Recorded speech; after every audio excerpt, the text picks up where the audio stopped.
안녕하세요. 법무부 서포터즈 팀 세로입니다. 세로가 청소년 재범 방지를 위해 전문가 인터뷰를 진행해 보았습니다. 지금부터 그 내용 함께 보러 갈까요? 저는 백석대학교 경찰학부 경찰범죄수사학 이건수 교수입니다. 헌법 소년 연령 하향에 대한 교수님의 생각은 어떠하신가요? 우리가 이제 시대의 변화에 따라가야 된다고 봐요. 해외 같은 경우에는 우리나라보다 나이가 연령이 낮거든요. 그거는 어떤 시대에 반영된 법률이라고 봐요.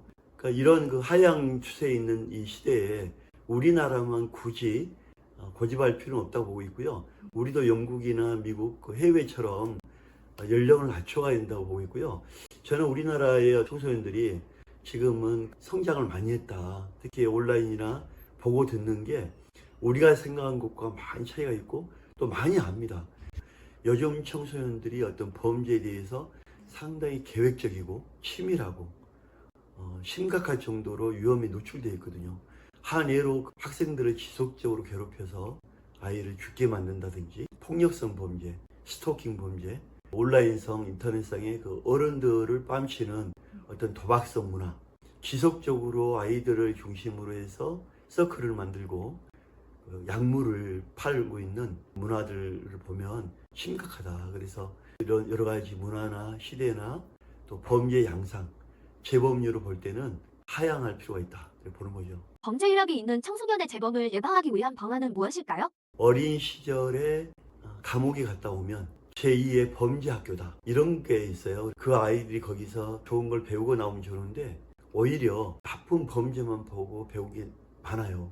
어찌됐든 간에 어린 나이에 교도소를 갔다 오면 낙인시켜서 오히려 역효과다. 그러면 우리 청소년들을 올바르게 키우고 재범을 예방하기 위해서는 처벌도 중요하지만 초기에 중독성 있는 범죄에 대해서는 보호, 감호, 치료 등 치료를 중심으로 가면 더 낫지 않겠냐. 그러면 아이들이 이런 낙인에서 나서 오히려 개선된 내용으로 아이들 발전에 도움되지 않겠냐. 특히 그동안 청소년들 대상으로 연구 결과를 보면 교도소로 보낸 것보다 치료 감호하는 게 30% 정도 효과가 크다. 이런 결론도 나왔죠. 청소년 재범 방지를 위해서 가장 중요하게 생각해야 하는 점은 무엇인가요? 나 처벌 안 되니까 마음대로 해라. 이렇게 하는 아이들도 있는데 그런 아이들은 교육을 잘 시켜야 된다고 봐요. 왜냐면 그 아이들이 처벌을 안 되겠지만 어린 시절의 이력은 평생 따라다니거든요. 그래서 형사법적 처벌만 모든 처벌이 끝나지 않는다. 너가 살아가는데 앞으로 도덕적인 비난, 도덕적인 처벌은 더 무서운 거다.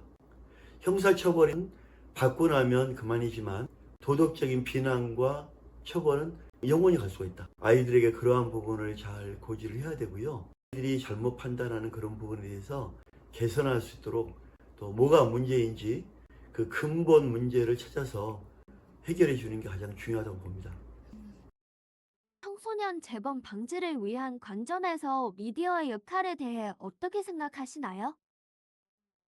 미디어 역할도 중요합니다. 우리가 사회란 거는 사람과 사람이 만나서 서로 함께하고 함께 협력해 나가는 그러한 게 사회고 비전을 성취하는 어떤 인간관계에서 그 조직의 틀을 깨는 게 범죄다라는 것을 우리가 알려주고 형사처벌은 한 번으로 끝나지만 도덕적인 비난과 처벌은 영원하다. 그런 부분을 부각을 시켜서 아이들이 오판하지 않도록 미디어 역할도 중요하다고 봅니다.